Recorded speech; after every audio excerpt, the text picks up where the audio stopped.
Hi, and welcome to Never Too Early.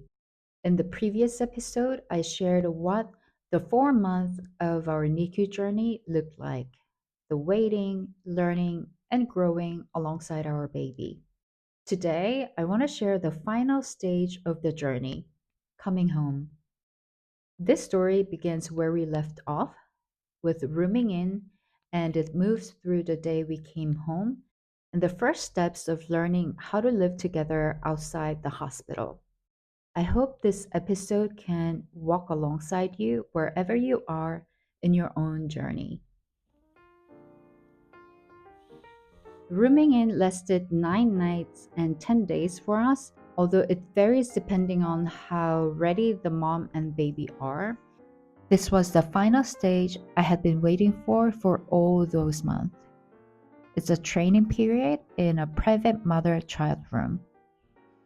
It was a time for us to learn to be alone so that I could take care of my baby fully on my own. It was the first time we stayed together 24/7, and my husband commuted during the period, joining us after work, spending the evening with us, and then going home at night to sleep.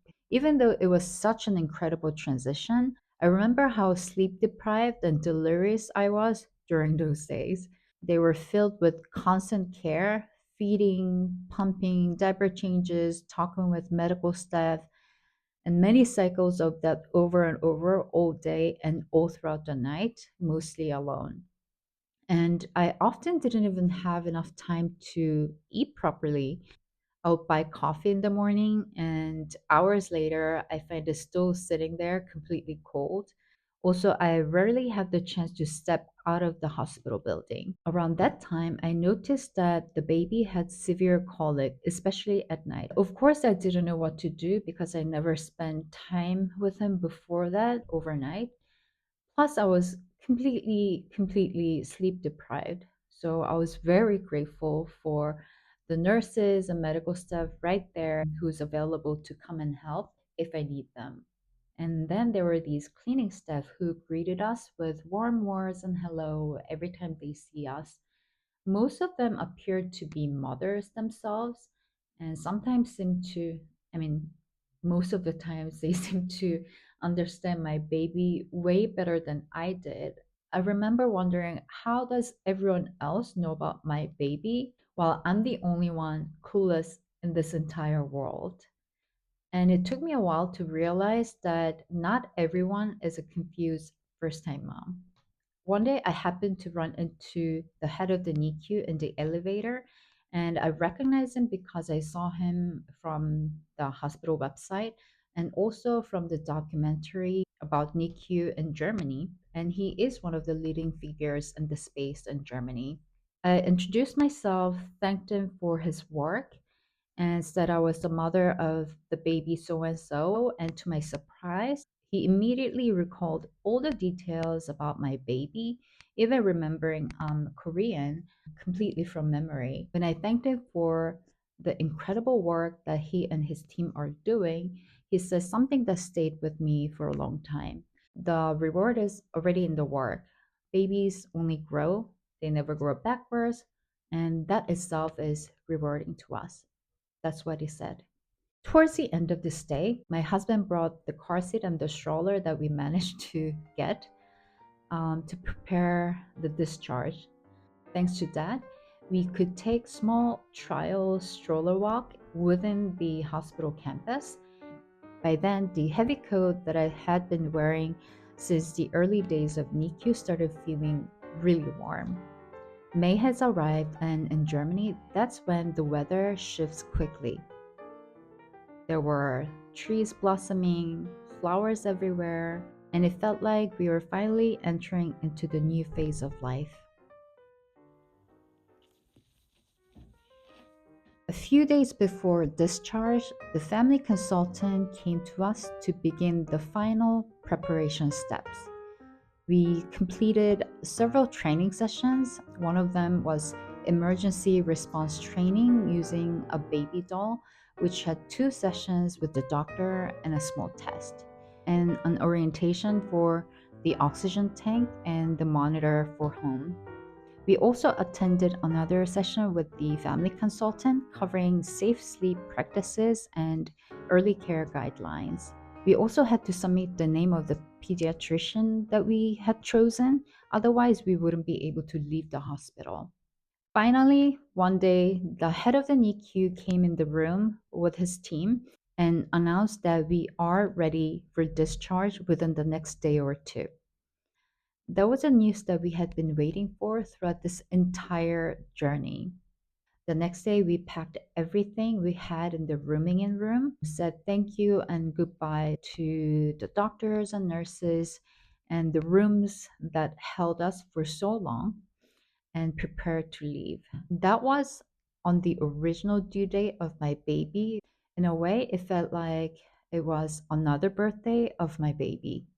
My husband carried a heavy portable oxygen tank and a monitor on one shoulder and carried a car seat with the baby inside, who was connected to the oxygen tank through the cable. And we were so nervous during the drive home. It was only about 20 minutes, but it felt so much longer. And when we arrived, when we were parking the car in front of our building, a neighborhood shop owner ran out of his shop, and he has a child who's about a year older than ours. And he was greeting us and welcoming us into the home and the neighborhood, which was super sweet. Walking through the front door of our building with the baby for the first time felt both joyful and unfamiliar, as it was the beginning of a completely new chapter. Being together with the baby at home finally felt surreal. Soon after we arrived, the large oxygen tank that the hospital arranged for us was delivered to our apartment. A long cable connecting to the baby determined how much we can move around, so we had to carefully choose a spot that could maximize our movement around our home. In the first week, we slowly began taking short walks in the park using the portable oxygen tank and the monitor. Because the equipments were very visible, many strangers stopped to talk to us and offering encouraging words and blessings, which was just so sweet. I remember one gardener lady working in the neighborhood park who came up to us and shared that her own daughter was also born very prematurely at 27 weeks, and now she was training to become a nurse, and she was showing the photos of her daughter with such big pride, and it really melted my heart. About 2 weeks later, the baby stayed at the NICU again overnight for the vaccination follow-up, and this time my husband stayed overnight there with my baby. I had my very first quiet coffee time at a cafe ever since the dramatic birth. That was a significant moment to me. And after about 3 weeks, the baby no longer needed the oxygen tank. A few days before that, we noticed that numbers are stable and the baby is doing pretty well. So we used that opportunity to test if he can live without it, and then it worked well. Suddenly, we didn't have to tie ourselves with the cable to the oxygen tank, so life became a lot easier. We could move around the apartment freely, we could go outside freely, and even simply living without being attached to something made a huge difference. What was especially reassuring was the continuous support after discharge. I found the system in Germany remarkable. A post discharge care nurse was assigned to visit us after we came home. Interestingly, she happened to be one of the nurses present during the dramatic birth at the original hospital. And because of that, she was able to bring messages and contacts from the birth hospital. That connection felt really special to us. She was scheduled to visit us 10 times across the first 3 months, but fortunately, because there was really no problem, she only visited us 3 times. During those visits, she taught us many practical things, like how to care for a newborn at home, breastfeeding, and what to expect later, etc. So it was really reassuring to have the bridge of care between the hospital and our home.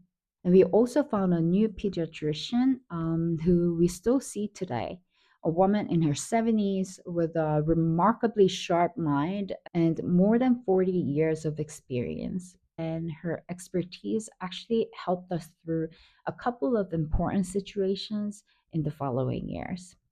We also continued follow up checkups at the hospital at the SPZ department, which stands for Social Pediatric Center. It's a program for babies who need special follow up care. Specialists have been monitoring his developmental milestones, and most things seem to be on track, and maybe a couple of things with very minimal concerns. So things seem to be fine. Even with all the support, those early months were really not easy. The baby had severe colic, which really made it hard. He would cry for hours and hours throughout the day and night, and he would sleep only in small windows. I know many newborn parents also go through a similar period, and eventually babies grow out of this stage, but at the time, it just felt so difficult. Slowly, without us fully noticing it, the intense survival rhythm of the NICU month started fading into the memory, and everyday life started taking shape around us. Around the 100-day milestone after discharge on the original due date of my baby, we held a baptism ceremony. In Korean culture, baby's 100-day milestone, Baek-il, is traditionally celebrated because it marks the point when a baby has passed the most fragile early period. And in Germany, baptism is an important tradition for babies, even for families that are not necessarily religious. My mom flew from Korea to celebrate both the 100-day milestone and the baptism, and to help me with the newborn with such great joy. Our pastor and Korean church kindly arranged the baptism ceremony around the timing of my mom's visit. Around that time, the baby's colic has already improved significantly, making daily life a lot easier. On the day of baptism, family members, friends, neighbors, and the members of church community gathered together at the church and later at our home to celebrate together. That celebration felt like a milestone moment, the moment when it truly felt like the baby has settled at home, healthy and surrounded by blessings from our friends, family, neighbors, and our community. It was the moment when we finally felt that we're home together. Looking back now, coming home was the beautiful ending of our 4 month NICU journey and the eventful beginning of the next chapter. I remain deeply grateful for the closing of those 4 months and for everyone who stood with us along the way. And if you're a NICU parent watching this right now, I want to tell you, even if today feels uncertain, these days do move forward. Step by step, things change, babies grow, and parents too. I am someone who looks for the silver lining in every situation. And in the next episode, I want to share those reflections so that other parents walking a similar path might be able to see them too. Thank you for walking through the whole journey with me. I'll see you in the next one. This is Never Too Early.